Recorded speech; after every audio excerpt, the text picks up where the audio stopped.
Cine y literatura católica que inspiran fe católica. Antes de empezar este vídeo, te pedimos que te suscribas al canal y actives todas las notificaciones.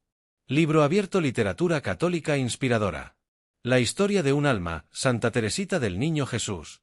La historia de un alma es la autobiografía de Santa Teresita del Niño Jesús, también llamada Santa Teresa de Lisieux, escrita por orden de sus superiores en el Carmelo. Este libro ha sido una de las obras espirituales más influyentes dentro del catolicismo y ha inspirado a millones de personas con su mensaje de confianza total en Dios y su caminito de amor y sencillez. Santa Teresita, declarada doctora de la Iglesia en 1997 por San Juan Pablo II, nos muestra en su autobiografía cómo una vida ordinaria puede llevar a una profunda unión con Dios. Santa Teresita nació en 1873 en Francia y entró al convento carmelita de Lisieux a los 15 años. A pesar de llevar una vida corta y oculta dentro del convento, dejó un testimonio de fe y amor a Dios que trascendió generaciones. El libro La historia de un alma es en realidad una recopilación de escritos que Teresita redactó en obediencia a su hermana Paulina, quien era su superiora en el convento. Se compone de 3 manuscritos. Manuscrito a escrito en 1895, dirigido a su hermana Paulina, donde relata su infancia y el descubrimiento de su vocación. Manuscrito B, carta escrita en 1896 para su hermana María, donde expone su doctrina sobre el amor y su caminito de confianza en Dios. Manuscrito C, redactado en 1897, poco antes de su muerte, donde comparte sus pensamientos más profundos sobre la santidad. Estos textos fueron editados y publicados en 1898 bajo el título Historia de un alma.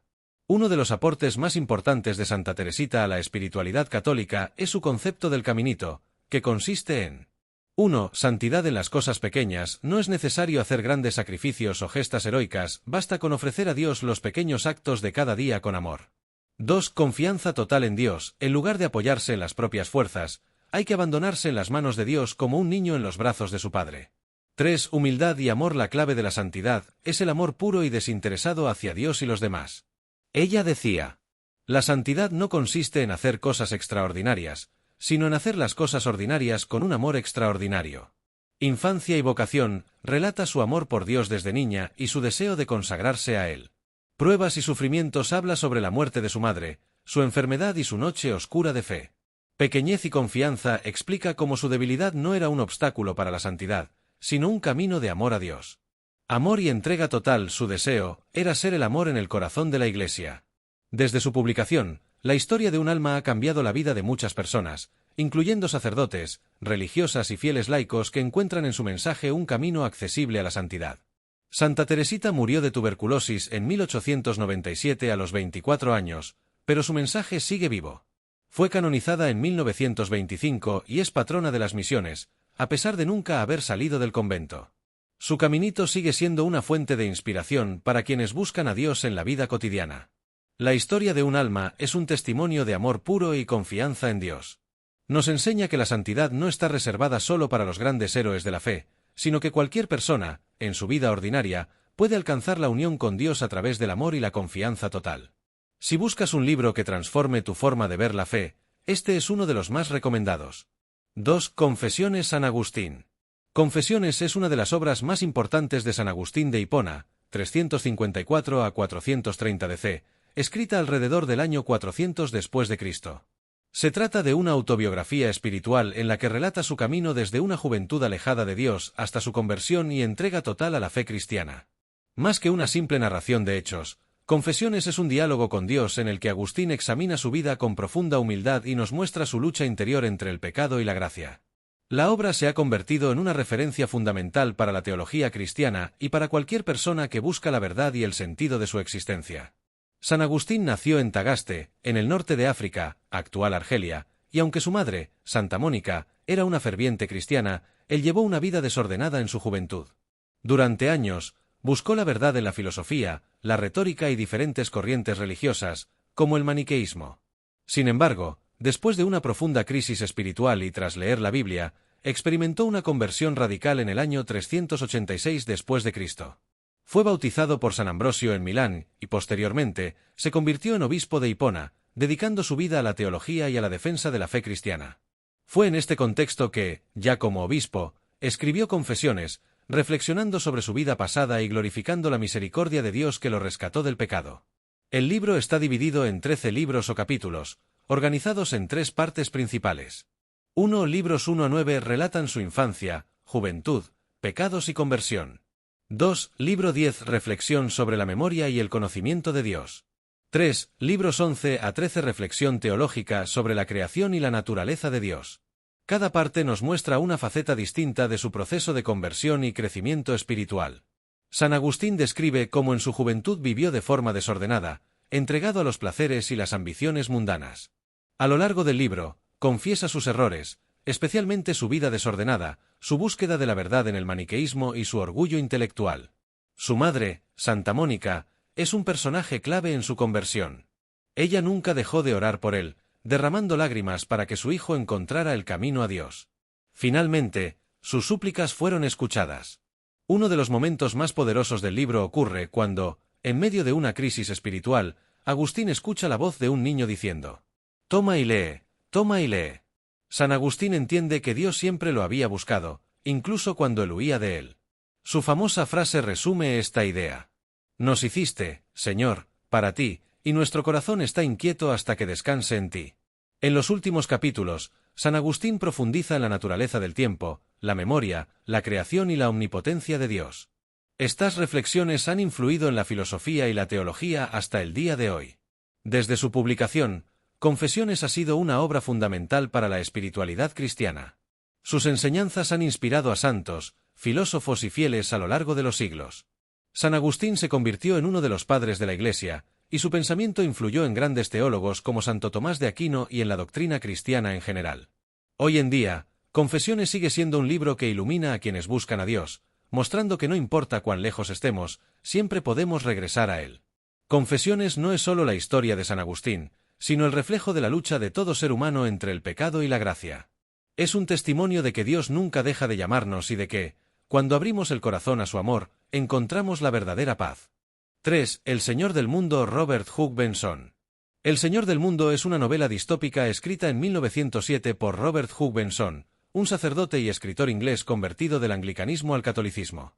La obra es considerada una de las primeras novelas de ciencia ficción cristiana y una de las más impactantes por su visión profética sobre el futuro de la humanidad.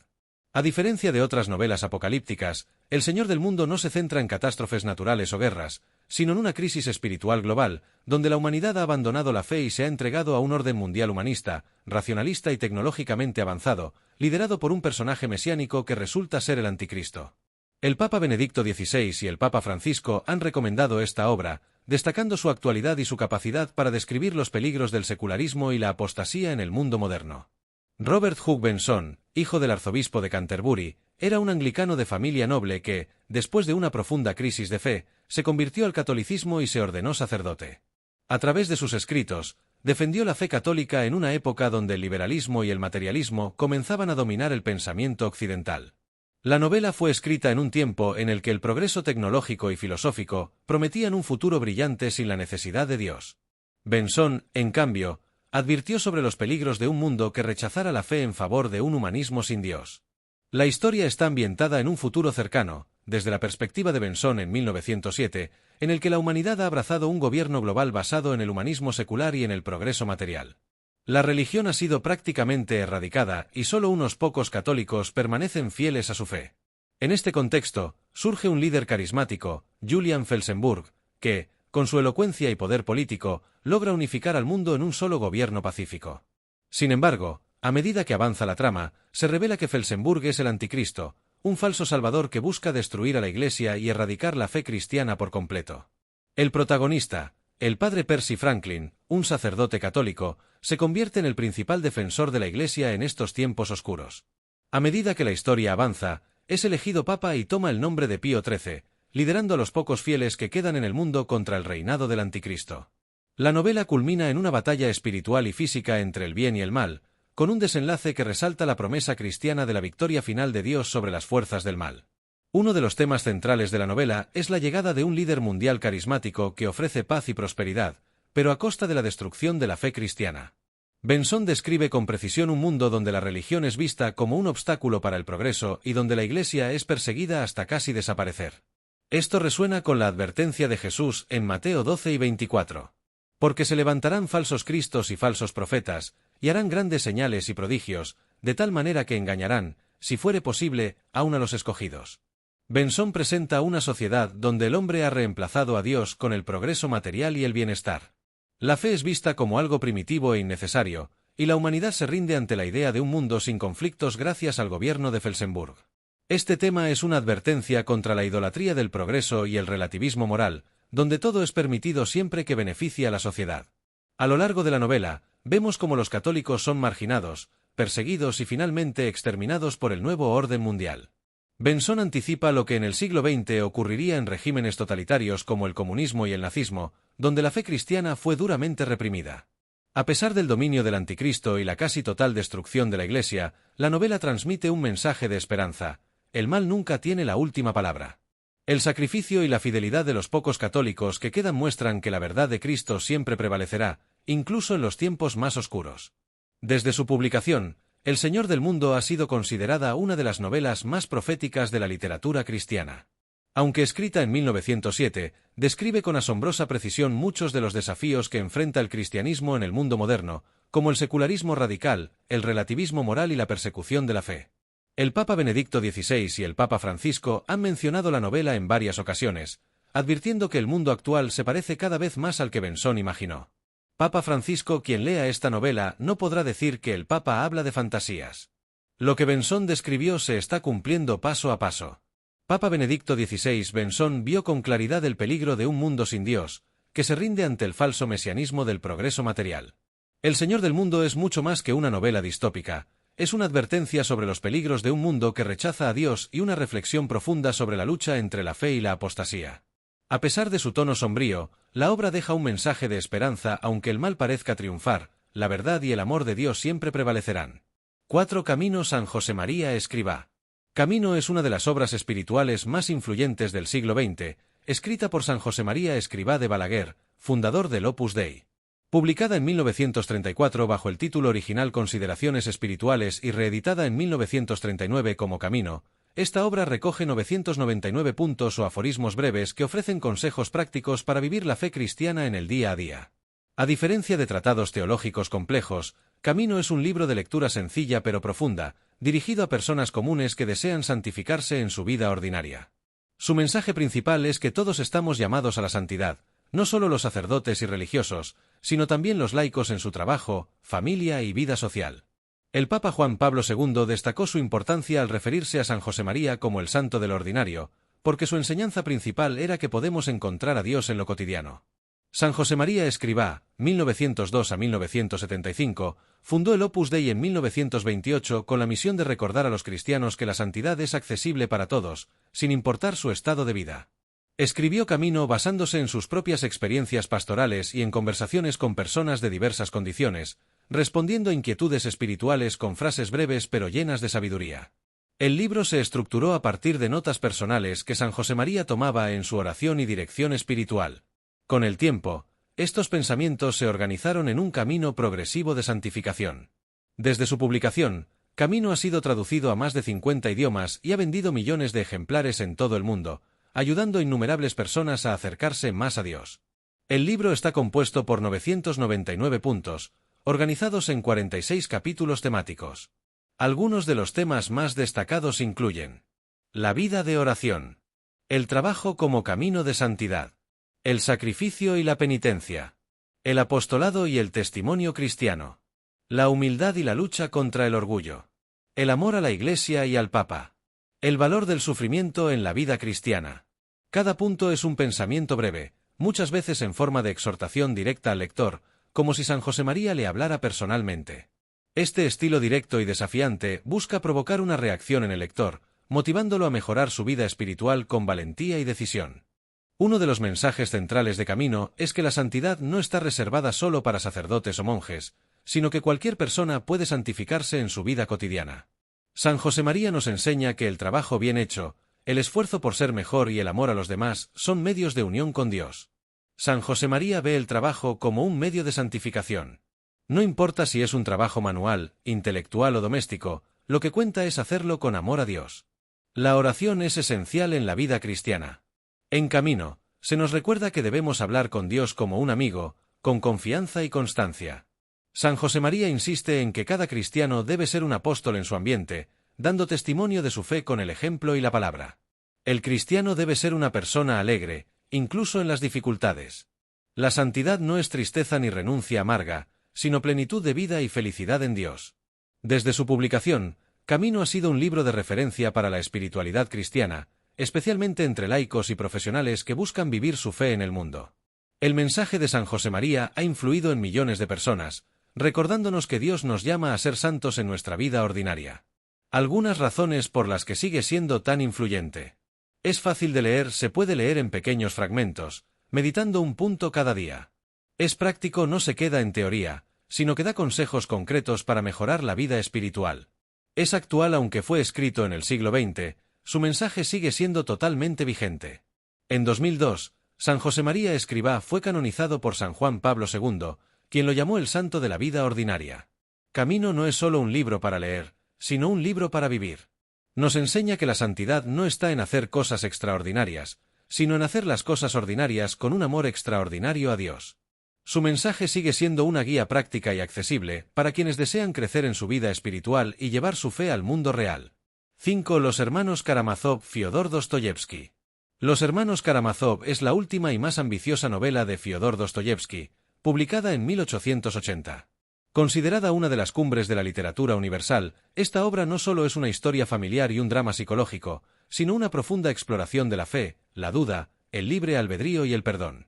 Dostoyevsky, un autor profundamente cristiano y ortodoxo, utiliza esta novela para plantear las preguntas más fundamentales sobre Dios y la condición humana.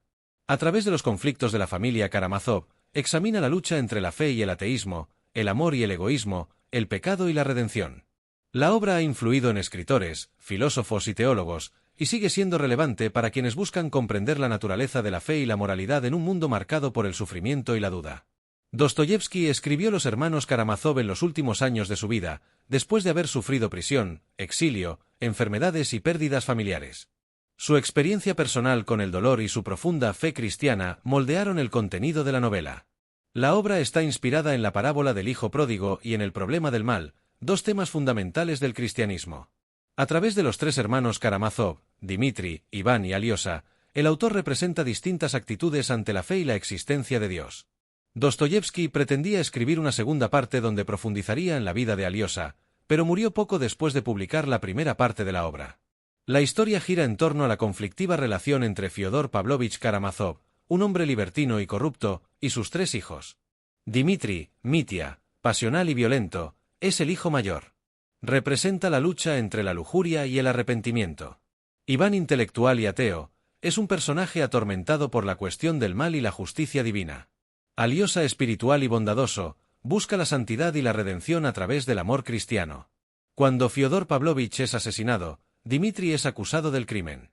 La novela sigue la investigación del caso mientras desarrolla las profundas cuestiones filosóficas y teológicas que atormentan a los personajes. Uno de los momentos más memorables es la historia del Gran Inquisidor, narrada por Iván, que plantea una dura crítica al cristianismo y a la libertad humana. Uno de los conflictos centrales es la lucha entre la fe y la incredulidad. Iván representa el racionalismo ateo y el escepticismo, mientras que Aliosa encarna la fe y la caridad cristiana. Iván cuestiona la existencia de Dios debido al sufrimiento humano, argumentando que si Dios existe, no puede ser bueno, porque permite el sufrimiento de los inocentes. El dilema del sufrimiento inocente es un tema central en la novela. Iván expone un argumento conocido como el problema del mal, donde cuestiona la justicia divina en un mundo lleno de dolor. Esta cuestión es explorada en la famosa leyenda del Gran Inquisidor, donde Iván imagina que Jesús regresa a la tierra en la época de la Inquisición española. En lugar de ser recibido con júbilo, es arrestado por el Gran Inquisidor, quien le dice que la Iglesia ya no necesita a Cristo, porque la humanidad prefiere el bienestar material a la libertad espiritual. Este episodio plantea la idea de que muchas veces la humanidad rechaza a Dios por miedo a la libertad y la responsabilidad moral. Dostoyevsky insiste en que la libertad humana es esencial para el amor verdadero y la fe. Los personajes de la novela muestran cómo el libre albedrío puede llevar tanto a la destrucción como a la salvación. Dmitri es un hombre impulsivo que comete errores graves, pero busca la redención a través del sacrificio y el arrepentimiento. Iván es un intelectual que se resiste a la fe, lo que lo lleva a la desesperación y la locura. Aliosa es el ejemplo del hombre que elige el amor y la fe, mostrando que la verdadera libertad se encuentra en Dios. A lo largo de la novela, el mensaje cristiano del perdón y la redención se hace evidente. Alyosha, inspirado por su mentor, el padre Zósima, enseña que el amor es la clave para superar el odio y la desesperanza. El libro muestra que, aunque el mundo está lleno de pecado y sufrimiento, la misericordia y el amor pueden llevar a la salvación. Esta novela ha sido considerada una de las obras más profundas sobre la fe y la existencia humana. Ha influido en filósofos como Nietzsche, Freud y Tolstoy, y ha sido estudiada en ámbitos religiosos y académicos. El Papa Benedicto XVI mencionó que Los Hermanos Karamazov es una obra que todo cristiano debería leer, ya que aborda las preguntas más fundamentales sobre la fe. El mensaje de Dostoyevsky sigue vigente hoy, en un mundo donde la duda, el materialismo y el sufrimiento parecen alejar a muchas personas de Dios. Los Hermanos Karamazov es más que una novela, es una meditación profunda sobre el bien y el mal, la fe y la incredulidad, la libertad y la redención. 6. El silencio de Dios, Saku End. El silencio, Chinmoku, 1966, es una novela histórica y teológica del escritor japonés Saku End, considerada su obra maestra. La novela narra la persecución de los cristianos en Japón durante el siglo XVII y plantea una de las cuestiones más angustiantes de la fe: ¿por qué Dios guarda silencio ante el sufrimiento de los creyentes? End, quien fue uno de los pocos novelistas católicos de Japón, explora el conflicto entre la fe y la duda a través de la historia de un misionero jesuita, el padre Sebastián Rodríguez, que enfrenta la brutal represión de los cristianos en Japón. La novela ha sido comparada con las obras de Dostoyevsky y ha sido adaptada al cine en varias ocasiones, incluyendo la película Silence, 2016, de Martin Scorsese. En el siglo XVI, los misioneros jesuitas, como San Francisco Javier, introdujeron el cristianismo en Japón y la fe se extendió rápidamente entre la población. Sin embargo, a principios del siglo XVII, el shogunato Tokugawa vio el cristianismo como una amenaza a la autoridad imperial y emprendió una brutal persecución contra los cristianos. Miles de creyentes fueron torturados y ejecutados, forzados a renunciar a su fe o a apostatar pisoteando una imagen de Cristo, Fumie. La iglesia fue erradicada, y los cristianos que sobrevivieron lo hicieron en secreto, convirtiéndose en los llamados Kakure Kirishitan, cristianos ocultos. La novela está inspirada en hechos reales, especialmente en la historia del misionero Giuseppe Chiara, quien, al igual que Rodríguez, fue arrestado y presionado para apostatar. El protagonista, el padre Sebastián Rodríguez, es un joven sacerdote jesuita portugués que viaja a Japón junto a otro misionero, el padre Garpe, para encontrar a su antiguo maestro, Cristóvão Ferreira, quien ha desaparecido y, según rumores, ha apostatado. Al llegar a Japón, Rodríguez y Garpe descubren comunidades cristianas clandestinas que viven en el miedo constante a la persecución. Sin embargo, son traicionados por Kichihir, un aldeano japonés de fe débil, y Rodríguez es capturado por las autoridades. En prisión, Rodríguez enfrenta la tortura psicológica más devastadora. No es él quien sufre, sino los cristianos que él ha evangelizado. Sus captores le dicen que si él apostata, sus seguidores serán liberados.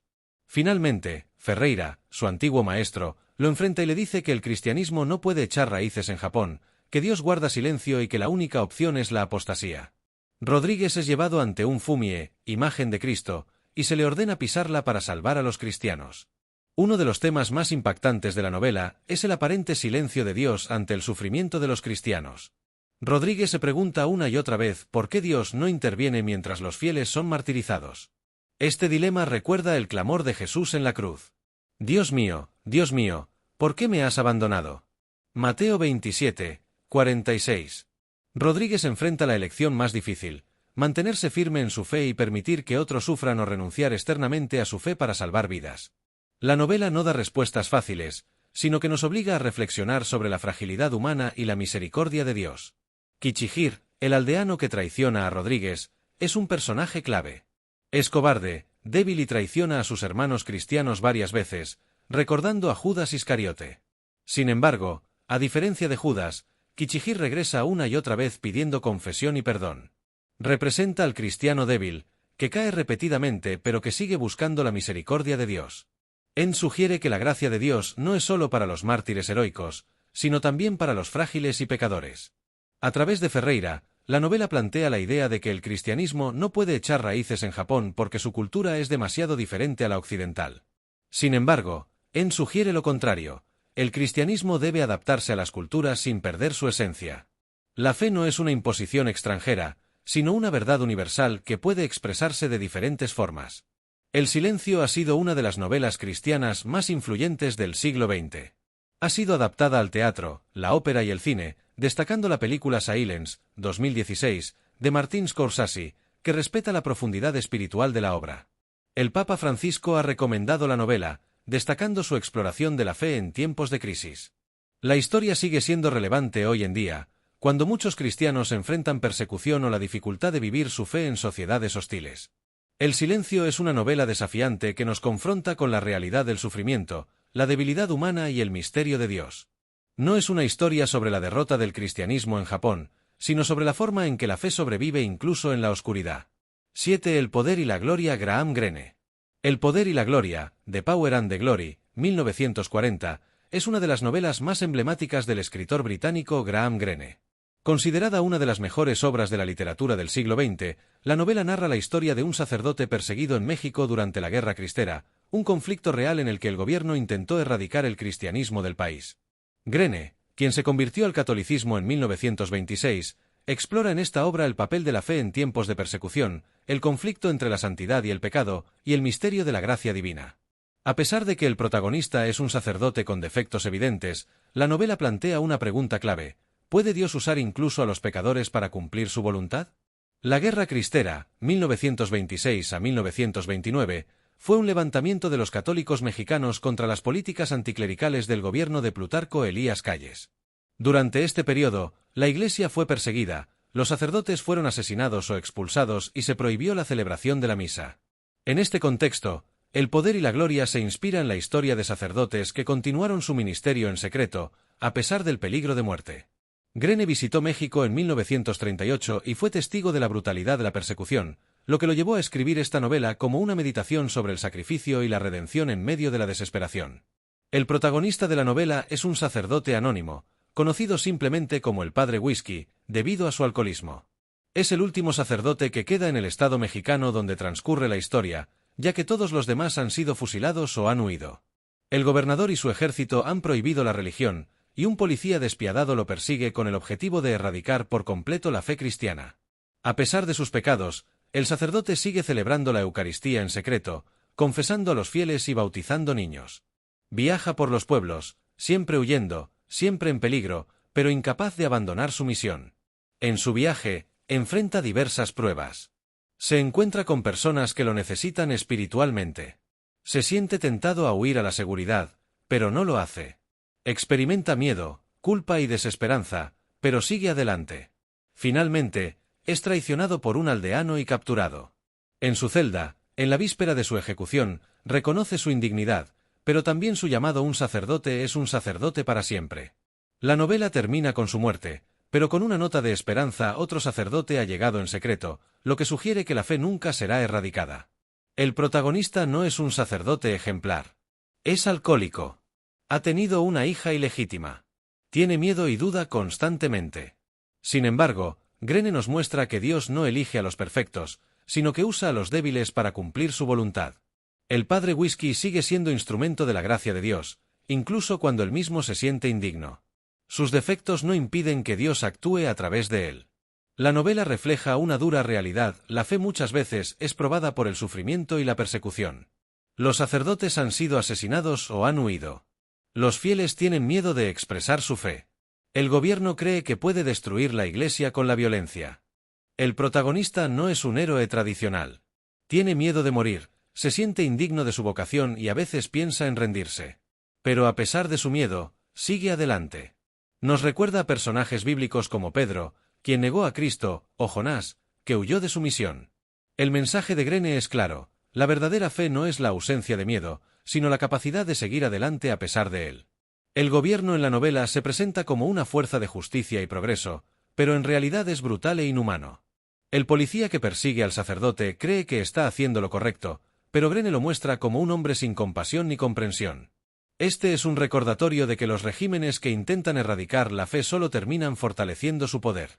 El poder y la gloria ha sido considerada una de las mejores novelas católicas del siglo XX.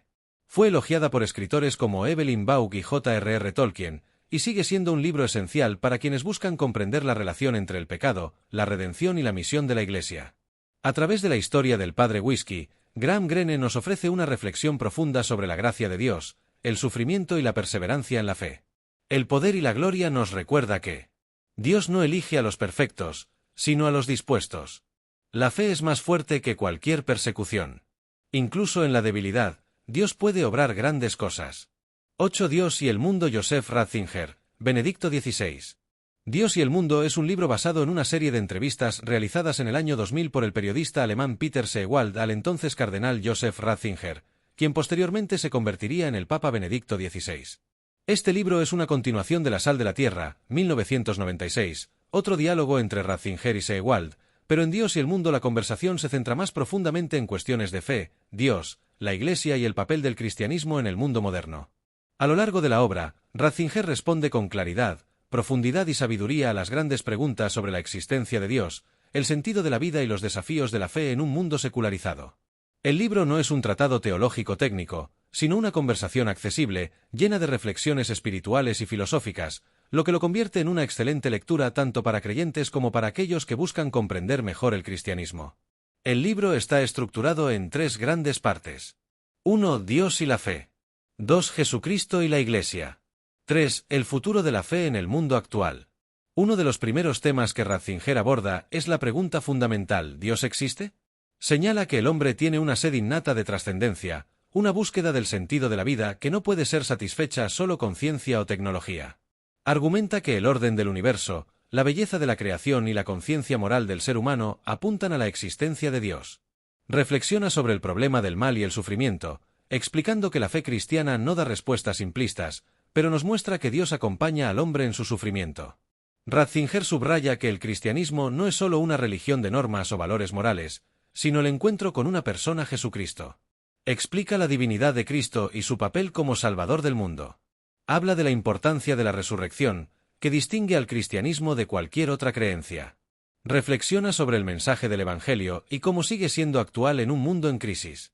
Uno de los temas más polémicos en el mundo moderno es la Iglesia y su papel en la sociedad.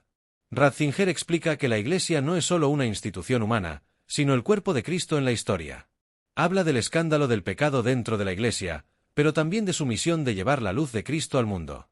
Defiende la autoridad del Papa y la tradición, explicando su importancia para la unidad y continuidad de la fe. Ratzinger rechaza la idea de que la fe y la ciencia sean opuestas. Explica que la razón y la fe no se contradicen, sino que se complementan. Critica tanto el cientificismo, que niega toda trascendencia, como el fanatismo religioso, que rechaza la razón. Habla sobre la evolución, señalando que la fe cristiana no se opone a la ciencia, sino que busca la verdad en su totalidad. Uno de los temas más importantes del libro es la crisis moral y espiritual de la sociedad actual. Ratzinger advierte contra el relativismo, la idea de que no hay verdad absoluta y que cada quien puede crear su propia moral. Explica que esta mentalidad ha llevado a una pérdida del sentido de la vida y al individualismo extremo. Propone un retorno a los valores cristianos como base para una sociedad más humana y justa. A pesar de los desafíos, Ratzinger no es pesimista. Habla sobre el renacimiento de la fe en muchas partes del mundo. Insiste en la importancia de la oración y la vida espiritual para enfrentar las dificultades. Llama a los cristianos a ser luz en la oscuridad, testigos valientes de la verdad. Dios y el mundo es un libro de gran valor para cualquier persona interesada en profundizar en la fe católica. Escrito en un estilo accesible y claro, ideal para creyentes y buscadores de la verdad. Ofrece respuestas profundas a las grandes preguntas de la vida. Anticipa muchos de los desafíos actuales de la Iglesia y el mundo. El libro sigue siendo relevante hoy, en un mundo donde la fe es desafiada por el secularismo y el relativismo. Dios y el mundo es una invitación a redescubrir la fe cristiana como una respuesta a las grandes preguntas del corazón humano. Ratzinger nos muestra que la fe católica no es una idea abstracta, sino un encuentro con Dios vivo que transforma la vida. 9 Cartas del Diablo a su sobrino C.S. Lewis. Cartas del Diablo a su sobrino, de Screwtape Letters, 1942, es una de las obras más conocidas del escritor y pensador cristiano británico C.S. Lewis. A través de una estructura epistolar, en la que un experimentado demonio, Screwtape, escribe cartas a su sobrino Wormwood, Lewis ofrece una reflexión profunda sobre la naturaleza de la tentación, el pecado y la vida cristiana. La novela es una sátira mordaz, pero también una exhortación a la vigilancia espiritual. A través de las cartas de Screwtape, Lewis revela las estrategias que, según la tradición cristiana, los demonios emplean para apartar a los humanos de Dios y mantenerlos atrapados en el pecado. A la vez, ofrece un análisis crítico de la sociedad contemporánea y de cómo los cristianos deben defenderse de las tentaciones en un mundo que los distrae constantemente. La obra se compone de una serie de 31 cartas que Screwtape envía a Wormwood, un joven demonio que está a cargo de tentar a un hombre joven que ha comenzado a acercarse a la fe cristiana. La historia se desarrolla desde la perspectiva de los demonios, quienes ven a los humanos como objetivos a manipular, confundir y destruir. Screwtape es un demonio de alto rango que da consejos a Wormwood sobre cómo corromper a su paciente. A través de sus cartas, el lector recibe una visión irónica y penetrante de las tácticas que los demonios emplean para desviar a las personas del camino de Dios. Algunas de estas estrategias incluyen distraer al paciente con cosas triviales, como las preocupaciones diarias o las distracciones del placer mundano. Fomentar el orgullo en su vida cristiana, haciéndole creer que está mejor que los demás creyentes.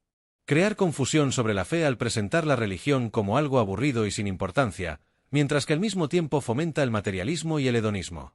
Elogiar la mediocridad y desmotivar cualquier esfuerzo genuino por vivir una vida espiritual profunda.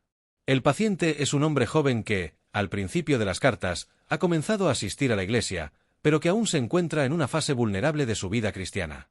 La tarea de Wormwood es mantenerlo alejado de Dios, aprovechándose de su juventud, su falta de madurez y sus debilidades. A medida que el paciente pasa por diversas experiencias, como la conversión, la oración y las luchas internas, Screwtape ofrece consejos sobre cómo explotar cada uno de esos momentos de debilidad o desilusión. Uno de los temas centrales es cómo los demonios buscan entrenar a los humanos en un hábito de autocentramiento, alejándolos de la verdadera humildad y llevándolos a caer en la vanidad. Además, Screwtape constantemente recuerda a Wormwood que la tentación más efectiva no es a través de grandes y obvios pecados, sino a través de pequeñas y discretas inclinaciones hacia el egoísmo, la pereza y la indiferencia. A lo largo de la obra, Lewis presenta una profunda reflexión sobre la naturaleza del pecado y la gracia divina.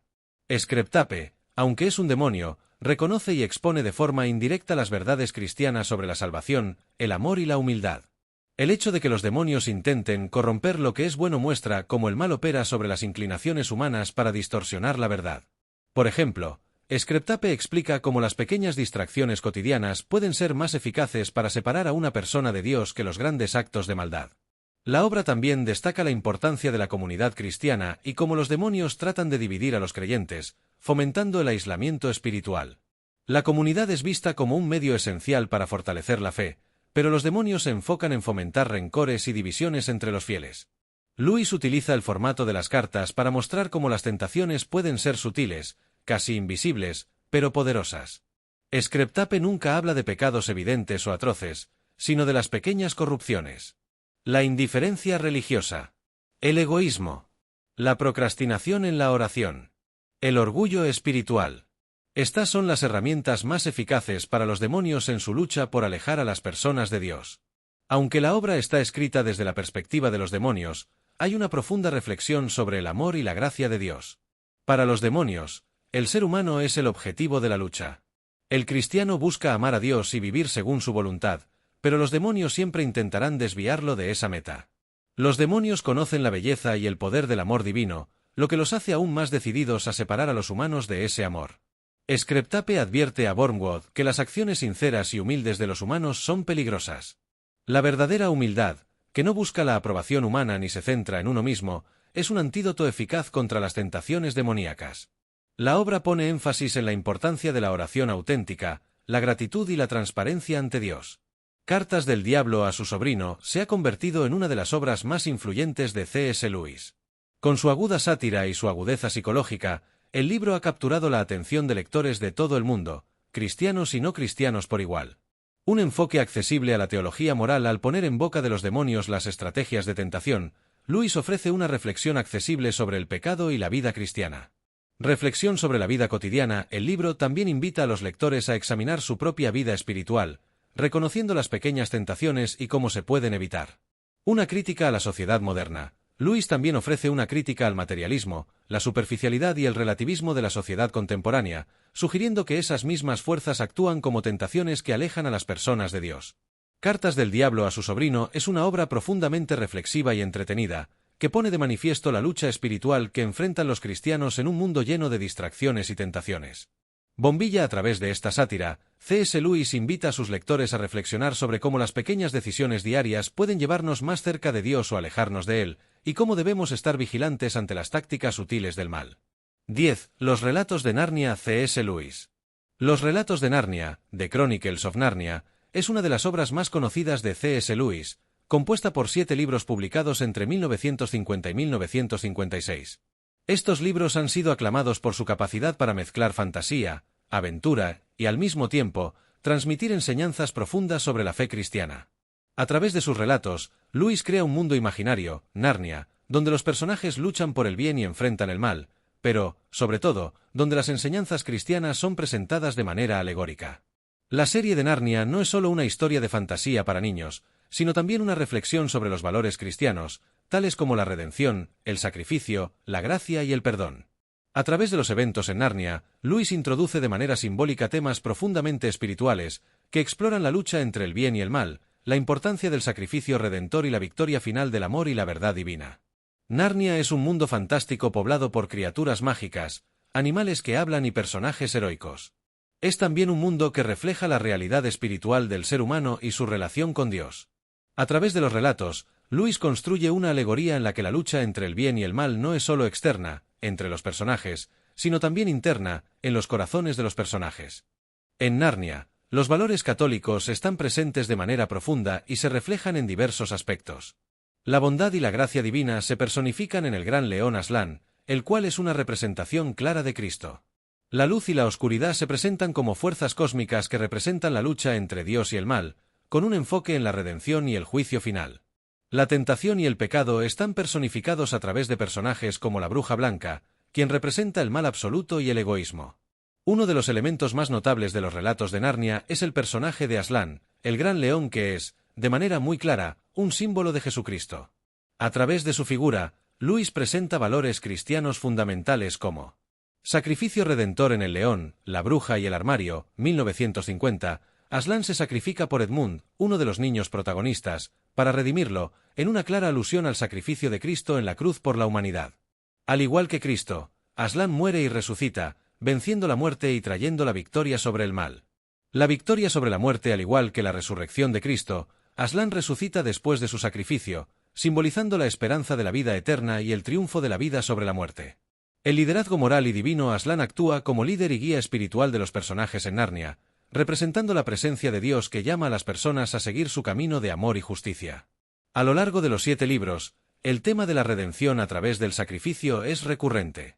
En varias ocasiones, los personajes deben aprender a perdonar, a arrepentirse de sus errores y a buscar la salvación a través del sacrificio personal. Este enfoque de la gracia y la misericordia divina refleja principios fundamentales del cristianismo católico. En El Príncipe Caspian, 1951, por ejemplo, se muestra la importancia de la obediencia a la voluntad de Dios, a través de la restauración del orden en Narnia y el regreso de la paz tras una época de corrupción. En La Travesía del Viajero del Alba, 1952, los personajes deben enfrentar sus propios temores y tentaciones, simbolizando las luchas espirituales que viven los cristianos a lo largo de su vida. El aspecto de la gracia se ve también en personajes como Eustace Scrooge, quien en La Silla de Plata, 1953, y La Travesía del Viajero del Alba se redime y transforma gracias a la intervención de Aslan, simbolizando el proceso de conversión que cada cristiano experimenta a través de la acción divina. Uno de los temas más importantes de los relatos de Narnia es la lucha constante entre las fuerzas del bien y del mal. La Bruja Blanca, que es la principal antagonista en los primeros libros, representa el mal absoluto y la corrupción, buscando mantener a Narnia en un estado eterno de invierno y oscuridad. Esta lucha refleja la constante batalla espiritual que los seres humanos enfrentan en su vida cotidiana, un conflicto entre la virtud cristiana y las tentaciones del pecado. Los héroes de Narnia, como los hijos de Adán y Eva, deben seguir el ejemplo de Aslan para derrotar al mal. Esta batalla culmina en el último libro de la serie, La Última Batalla, 1956, en el que el bien finalmente prevalece sobre el mal, lo que simboliza el juicio final y el triunfo de Dios sobre las fuerzas del mal. Los niños que visitan Narnia, como Lucy y Edmund Pevensie, se enfrentan a decisiones que reflejan las pruebas de la fe en la vida cristiana. Lucy, en particular, es un modelo de fe inocente y confianza en Aslan, mientras que Edmund representa la tentación y el pecado, pero también la posibilidad de redención a través del arrepentimiento y el perdón. El perdón es un tema recurrente en Narnia. El sacrificio de Aslan por Edmund es un ejemplo claro de cómo el mal puede ser perdonado a través de la misericordia, lo que resalta uno de los pilares del cristianismo, el perdón de los pecados a través de Cristo. Además, en la última batalla, el concepto de salvación para todos es representado en la entrada al reino de Aslan, donde los que han sido fieles a la verdad son recibidos, y el mal finalmente es erradicado. La serie culmina en la última batalla, donde los personajes son invitados a entrar en un reino eterno de paz y felicidad con Aslan, lo que simboliza la vida eterna prometida por Dios. Este fin representa la victoria final de la esperanza cristiana y el triunfo de la vida sobre la muerte.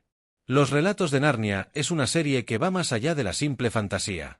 A través de los personajes, los eventos y los símbolos que presenta, C.S. Lewis crea una rica alegoría cristiana que refleja las luchas espirituales, el sacrificio redentor, la gracia y el amor de Dios, todo desde una perspectiva católica. Los valores cristianos como el perdón, la fe, la esperanza, el sacrificio y la redención están entrelazados en cada página, haciendo de Narnia una obra literaria que no solo entretiene, sino que también inspira la reflexión sobre la vida cristiana y el amor de Dios. Películas católicas inspiradoras. 1. La Pasión de Cristo, 2004, Dir Mel Gibson. La película más impactante sobre la pasión y muerte de Jesús. En el año 2004, La Pasión de Cristo se convirtió en un fenómeno cinematográfico sin precedentes. Dirigida por Mel Gibson, la película ofreció una visión cruda y realista de las últimas 12 horas de la vida de Jesús de Nazaret, desde su agonía en el huerto de Getsemaní hasta su crucifixión en el Gólgota. Desde su estreno, La Pasión de Cristo se destacó por su extrema crudeza y violencia gráfica, lo que la diferenció de otras representaciones más estilizadas de la Pasión de Jesús.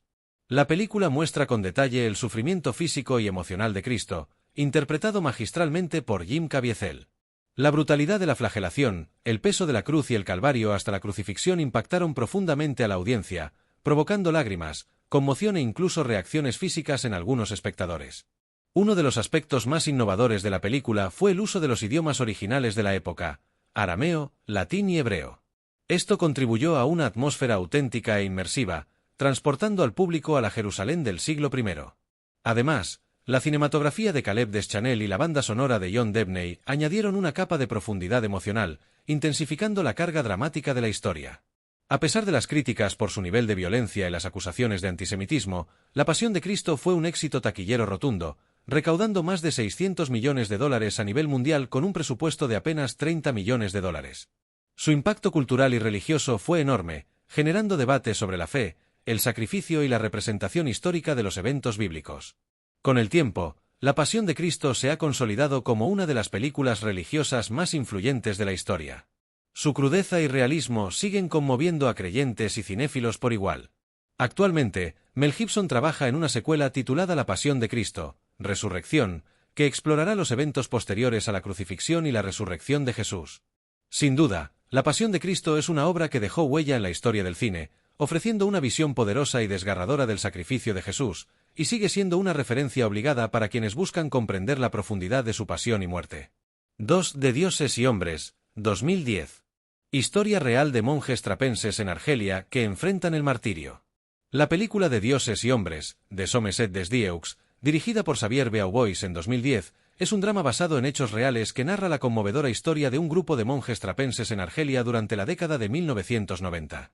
Su vida de oración, servicio y fraternidad se ve amenazada por la creciente violencia del extremismo islámico, obligándolos a tomar una decisión que marcaría su destino.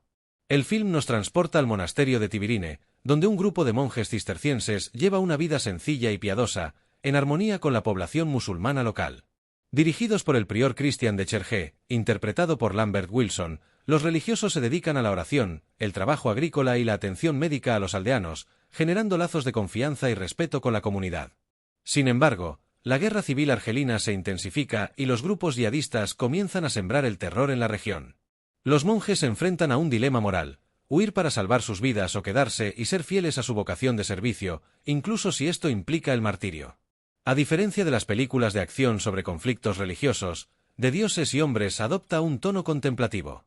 La película se apoya en los silencios, la rutina monástica y la profundidad de los diálogos para transmitir la lucha interna de los personajes. La fotografía de Caroline Champetier y la dirección de Beauvois destacan la belleza del paisaje argelino y la espiritualidad que envuelve al monasterio.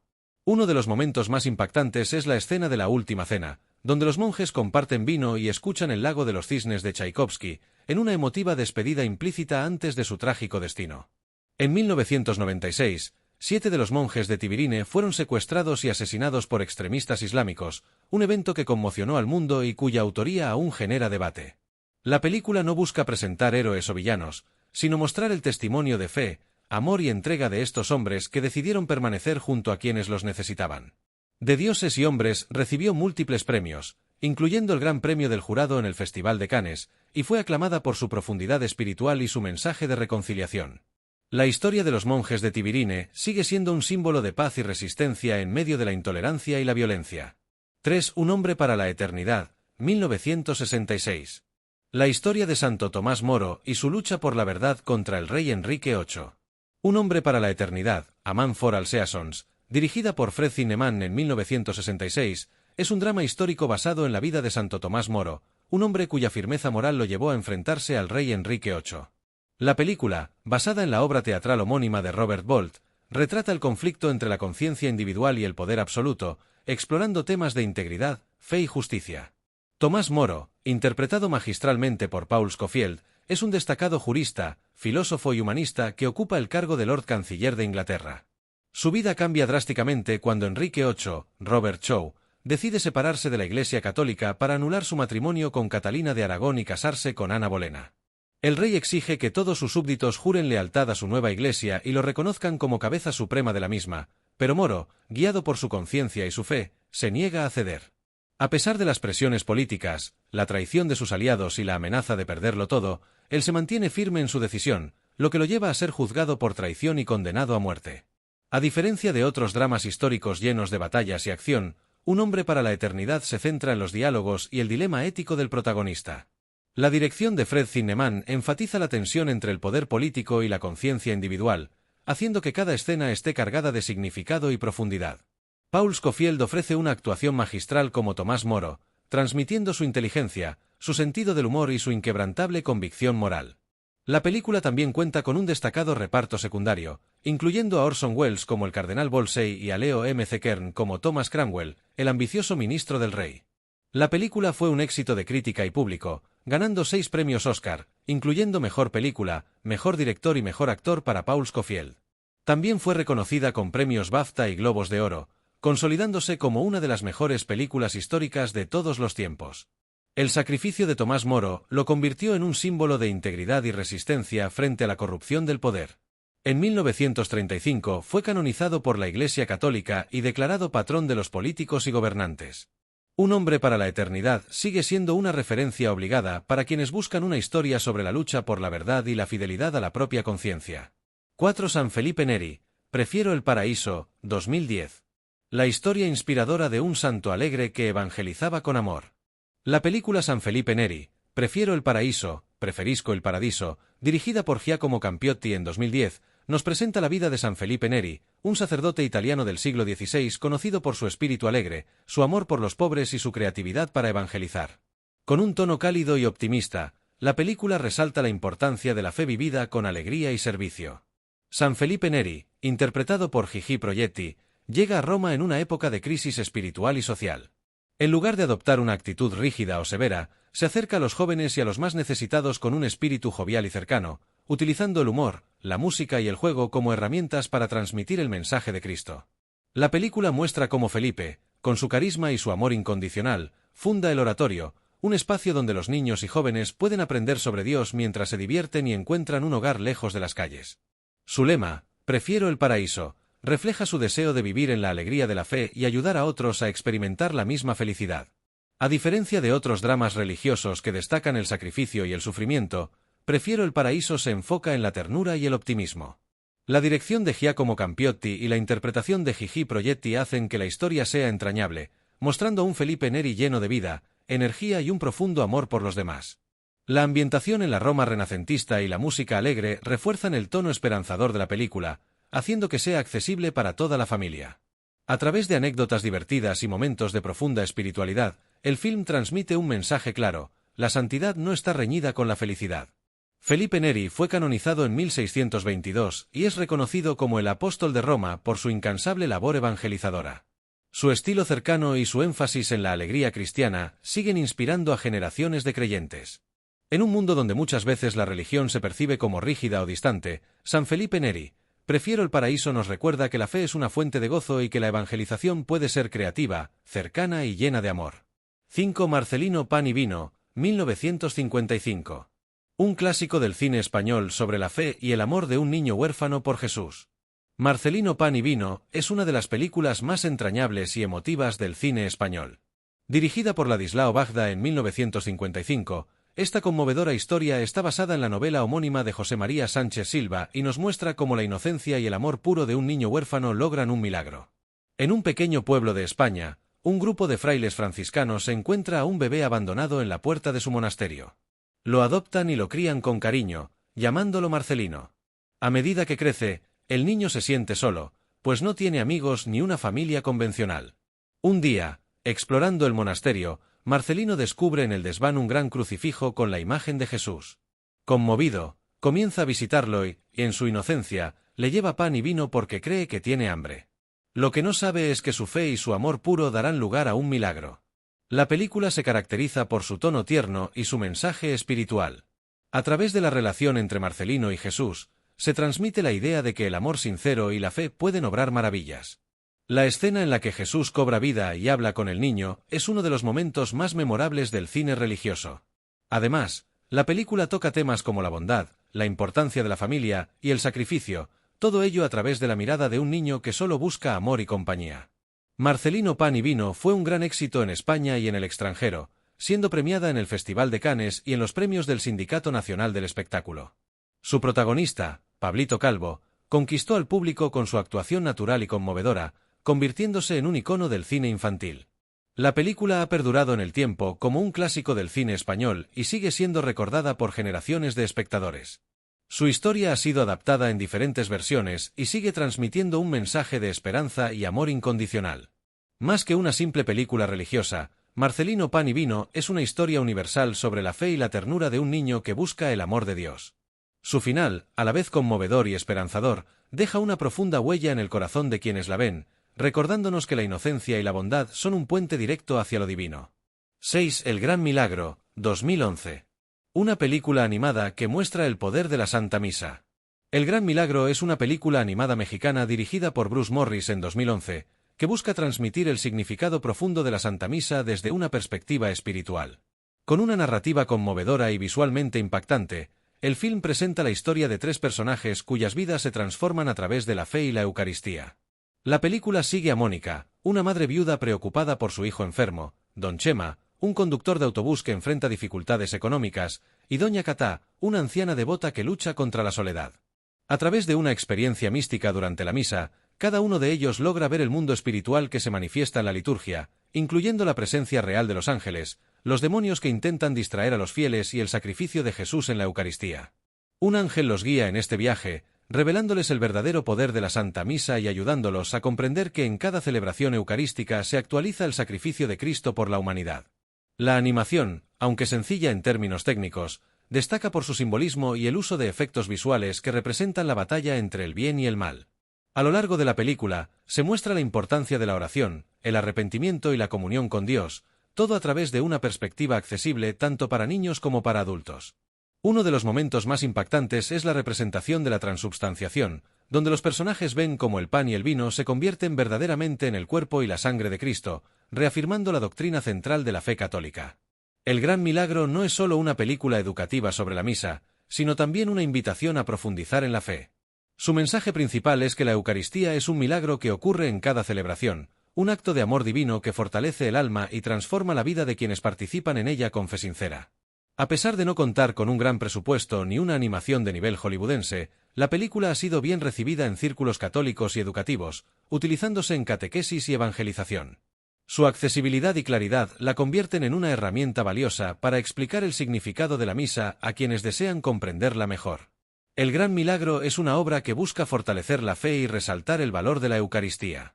A través de una historia sencilla pero emotiva, invita a los espectadores a redescubrir el poder transformador de la misa y a vivirla con mayor devoción.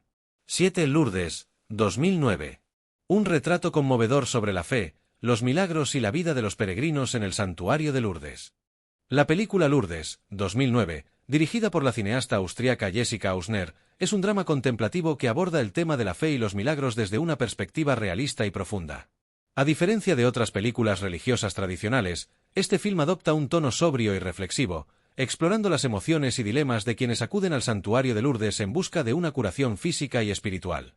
La historia sigue a Christine, interpretada magistralmente por Sylvie Testud, una mujer con esclerosis múltiple que, confinada a una silla de ruedas, se une a un grupo de peregrinos que viajan al santuario de Lourdes, en Francia. Aunque inicialmente parece escéptica, Christine anhela la posibilidad de un milagro, al igual que muchos otros enfermos que visitan el santuario con la esperanza de recuperar su salud. A medida que avanza la peregrinación, Christine experimenta un cambio inesperado. Comienza a recuperar la movilidad, lo que despierta asombro y alegría en su entorno. Sin embargo, este supuesto milagro también genera preguntas entre los peregrinos y sacerdotes. ¿Por qué ella y no otros? ¿Es realmente un milagro o una mejoría temporal? ¿Cuál es el verdadero propósito de la fe? A diferencia de otras películas que presentan los milagros como eventos sobrenaturales incuestionables, Lourdes explora la fe desde un punto de vista más humano y filosófico. La directora Jessica Hausner utiliza una narrativa pausada y una cinematografía minimalista para resaltar el contraste entre la esperanza de los peregrinos y la incertidumbre que los rodea. El film plantea preguntas profundas sobre el significado de los milagros y la justicia divina. Si Dios puede curar, ¿por qué no lo hace con todos? ¿El milagro más grande es la curación física o la paz interior? Estas cuestiones quedan abiertas a la interpretación del espectador, lo que hace de Lourdes una obra cinematográfica que invita a la reflexión. La actuación de Sylvie Testud es uno de los puntos más destacados de la película. Su interpretación de Christine es sutil pero emotiva, transmitiendo tanto la resignación de una vida limitada por la enfermedad como la esperanza de un posible cambio. La dirección de Jessica Hausner utiliza una estética sobria y una puesta en escena serena, con planos fijos y silencios que refuerzan la sensación de contemplación. El santuario de Lourdes, con su belleza y espiritualidad, se convierte en un personaje más de la historia, representando tanto la fe como la incertidumbre que sienten los peregrinos. Lourdes recibió excelentes críticas por su enfoque original y su tratamiento sensible del tema religioso. Fue premiada en el Festival de Venecia con el Premio Fipresci de la Crítica Internacional y nominada en varios festivales europeos.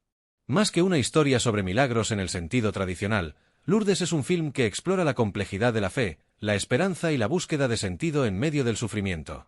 Su narrativa abierta y su tono reflexivo la convierten en una obra que invita al espectador a cuestionar su propia percepción sobre la espiritualidad y la intervención divina en el mundo. 8 cartas a Dios, 2010. Una historia conmovedora sobre la fe, la esperanza y el poder de la oración. La película Cartas a Dios, Letters to God, dirigida por David Nixon y Patrick Doughty en 2010, es un drama inspirador basado en hechos reales. La historia sigue a Tyler Doherty, un niño que enfrenta el cáncer con una fe inquebrantable, escribiendo cartas a Dios como una forma de oración y esperanza. Su testimonio transforma la vida de quienes lo rodean, dejando un mensaje profundo sobre la importancia de la fe y el amor incondicional. Tyler Doherty, interpretado por Tanner Maguire, es un niño de 8 años que lucha contra un agresivo cáncer cerebral. A pesar del dolor y las dificultades, mantiene una actitud positiva y encuentra consuelo en escribir cartas a Dios, expresando sus pensamientos, miedos y agradecimientos. Sus cartas no solo reflejan su inocente confianza en Dios, sino que también impactan profundamente a su familia, amigos y especialmente al cartero Brady M.C. Daniels, Jeffrey Johnson, un hombre que atraviesa una crisis personal y que, al recibir las cartas de Tyler, se ve desafiado a encontrar un propósito en su propia vida. Lo que comienza como un simple gesto de fe se convierte en un fenómeno que toca el corazón de toda la comunidad, mostrando cómo la esperanza y la espiritualidad pueden unir a las personas en los momentos más difíciles. Cartas a Dios es una película que resalta el poder de la oración y la fortaleza espiritual en medio del sufrimiento. Lejos de centrarse en el dolor de la enfermedad, la historia enfatiza la capacidad de Tyler para inspirar a otros con su amor y confianza en Dios. Uno de los aspectos más emotivos del film es la forma en que muestra el impacto de la fe de un niño en los adultos que lo rodean. El personaje de Brady, el cartero, simboliza a aquellos que han perdido la esperanza y necesitan redescubrir el significado de la vida a través del ejemplo de alguien más. Dirigida con sensibilidad por David Nixon, A Prueba de Fuego, y Patrick Doughty, quien escribió la historia inspirada en su propio hijo fallecido por cáncer, la película adopta un tono cálido y emotivo. Su cinematografía utiliza colores suaves y escenarios familiares para reforzar el ambiente acogedor, a pesar de la dura realidad que enfrenta el protagonista. La música y el guión juegan un papel fundamental en la narrativa, utilizando diálogos conmovedores y escenas de reflexión para transmitir el mensaje de esperanza y fe. Aunque la película no tuvo un gran impacto en taquilla, sí logró conmover a muchos espectadores, especialmente en comunidades religiosas. Su mensaje ha sido utilizado en campañas de concientización sobre el cáncer infantil y en programas de apoyo para familias que enfrentan situaciones similares. Además, Cartas a Dios ha inspirado a muchas personas a ver la oración como una herramienta poderosa en tiempos de crisis, recordando que incluso en el sufrimiento, la fe puede traer consuelo y propósito. Más que una historia sobre la lucha contra el cáncer, Cartas a Dios es un testimonio de cómo la fe puede iluminar la vida de los demás. A través de la sencillez y pureza de un niño, la película nos recuerda que la esperanza nunca se pierde y que, incluso en los momentos más difíciles, Dios siempre está presente para escuchar. 9 Los 33, 2015. Un relato de supervivencia y fe basado en la historia real de los mineros chilenos atrapados. La película Los 33, 2015, dirigida por Patricia Rigen, es un drama basado en la impactante historia real del derrumbe en la mina San José, en Chile, ocurrido en 2010. El film retrata la lucha por la supervivencia de los 33 mineros atrapados a 700 metros bajo tierra durante 69 días y el papel fundamental de la fe, la esperanza y la unión en medio de la adversidad. El 5 de agosto de 2010, un derrumbe dejó a 33 mineros chilenos atrapados en la profundidad de la mina San José, en el desierto de Atacama. Sin posibilidad de salir por sus propios medios y con una mínima reserva de alimentos y agua, los hombres se enfrentaron a un desafío extremo, tanto físico como emocional. En la película, Antonio Banderas interpreta a Mario Sepúlveda, uno de los líderes del grupo, quien asume la responsabilidad de mantener el ánimo de sus compañeros y administrar los escasos recursos. Junto a él, otros personajes, como el anciano minero Don Lucho, Ludía Phillips, y el devoto Mario Gómez, Gustavo Angarita, muestran diferentes perspectivas sobre la fe y la resiliencia. Mientras tanto, en la superficie, las familias de los mineros, el gobierno chileno y un equipo internacional de rescate hacen lo imposible por encontrarlos con vida. A lo largo de la historia, la tensión crece al ritmo de los intentos de contacto y la incertidumbre sobre si podrán ser rescatados a tiempo. Uno de los aspectos más conmovedores de los 33 es la forma en que la fe se convierte en un pilar fundamental para los mineros. Ante la desesperación y el miedo, muchos de ellos recurren a la oración y a la creencia de que Dios no los ha abandonado. La película retrata con sensibilidad estos momentos de espiritualidad, destacando el impacto que tiene la fe en su resistencia emocional. Un momento clave es cuando los mineros improvisan un pequeño altar en el refugio donde están atrapados, colocando una imagen de la Virgen y rezando juntos. Estas escenas reflejan cómo la religión y la esperanza pueden brindar consuelo incluso en las situaciones más desesperadas. Patricia Rigen logra capturar la angustia del encierro con una dirección que enfatiza los espacios claustrofóbicos y la convivencia forzada entre los mineros. La iluminación tenue y los encuadres cerrados transmiten la sensación de opresión y aislamiento, mientras que las escenas en la superficie contrastan con planos abiertos y luminosos que muestran la lucha de los familiares y rescatistas. El elenco, que incluye a actores de renombre como Antonio Banderas, Juliette Binoche, Rodrigo Santoro y Gabriel Byrne, ofrece interpretaciones emotivas que dan vida a los protagonistas de esta historia real. Si bien la película recibió críticas mixtas, fue elogiada por su emotivo relato y por visibilizar la historia de los mineros a nivel internacional. En Chile, generó debate sobre la representación de los eventos y algunos detalles dramatizados para la narrativa cinematográfica. Sin embargo, Los 33 logró transmitir un mensaje universal sobre la resiliencia humana y la importancia del trabajo en equipo, la solidaridad y la fe en momentos de crisis. Más que una película de desastre, Los 33 es una historia de supervivencia, esperanza y fe en medio de la oscuridad. Nos recuerda la increíble capacidad del ser humano para resistir y sobreponerse a la adversidad cuando existe un propósito y una comunidad unida. 10 Bella, 2006. Una historia conmovedora sobre el valor de la vida, la familia y la redención. La película Bella, 2006, dirigida por Alejandro Monteverde y protagonizada por Eduardo Verástegui y Tammy Blanchard, es un drama profundamente humano que aborda temas como la maternidad, el arrepentimiento, el sacrificio y la importancia de la familia. A través de una narrativa sencilla pero emotiva, la historia explora cómo un encuentro fortuito puede cambiar la vida de dos personas para siempre. José Eduardo Verástegui es un exfutbolista mexicano cuya carrera profesional se vio truncada por un trágico accidente. Ahora trabaja como chef en el restaurante de su hermano en Nueva York, llevando una vida reservada y cargada de culpa. Por otro lado, Nina, Tammy Blanchard, es una joven camarera que, tras quedar embarazada y enfrentar dificultades económicas, es despedida de su trabajo. Desesperada y sintiéndose sin salida, considera la posibilidad de abortar. En un giro del destino, José decide acompañar a Nina en un día que cambiará sus vidas. Juntos recorren la ciudad mientras comparten sus historias, miedos y sueños. A través de la calidez y comprensión de José, Nina empieza a ver su situación con una nueva perspectiva, descubriendo el valor de su vida y la del hijo que lleva en su vientre.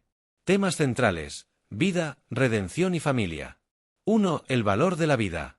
Bella es una película que celebra la vida en todas sus formas. A través del dilema de Nina, la historia muestra cómo una decisión aparentemente irreversible puede transformarse en una oportunidad de esperanza y amor. 2. Redención y perdón.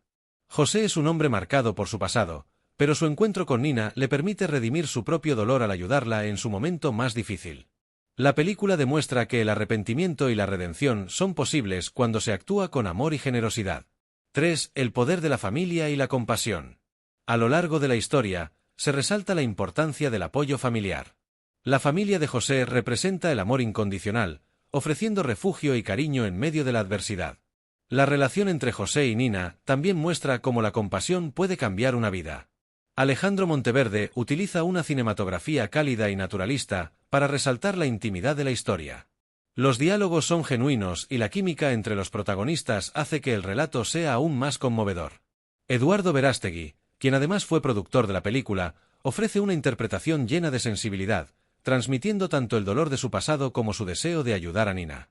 Por su parte, Tammy Blanchard interpreta a una mujer vulnerable pero fuerte, cuya transformación es el corazón de la película. La música y la dirección de arte refuerzan el tono melancólico pero esperanzador del film, envolviendo al espectador en una atmósfera que invita a la reflexión sobre las decisiones que tomamos en la vida. A pesar de ser una película independiente con un presupuesto modesto, Bella recibió elogios en festivales de cine y ganó el premio del público en el Festival de Toronto.